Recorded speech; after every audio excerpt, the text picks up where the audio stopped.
अंतरिक्ष यान और रॉकेटों में जनरली हीलियम गैस का यूज किया जाता है, लेकिन हीलियम गैस के साथ एक समस्या जुड़ी होती है लीकेज की, और इसी लीकेज की समस्या के कारण ही सुनीता विलियम्स और उनके सहयात्री बुच विल्मोर पिछले कई दिनों से अंतरिक्ष में फंसे हुए हैं।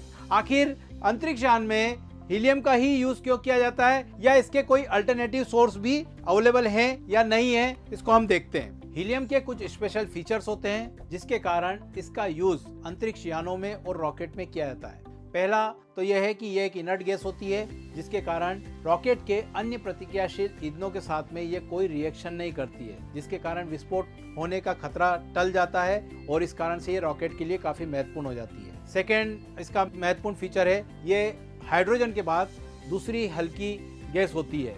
तीसरा अगर हम बात करें तो इसका बॉइलिंग पॉइंट काफ़ी मिनिमम होता है, -268 डिग्री सेल्सियस के लगभग होता है, जिसके कारण ये ठंडे वातावरण में भी गैसियस अवस्था में बनी रहती है, जो कि रॉकेट के लिए महत्वपूर्ण होता है। इसके अलावा हीलियम को अंतरिक्ष यान और रॉकेट में इसलिए भी यूज़ किया जाता है क्योंकि ये रॉकेट के फ्यूल टैंक को प्रेशराइज्ड करने में काम आती है।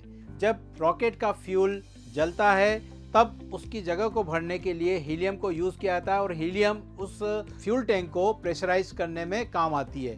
इसके अलावा हीलियम गैस रॉकेट के अन्य कंपोनेंट के कूलिंग सिस्टम के रूप में भी हेल्पफुल होती है। अब सवाल ये उठता है कि हीलियम के अलावा भी कुछ अन्य गैसेस यूज़ की जा सकती है क्या अंतरिक्ष यान और रॉकेट में?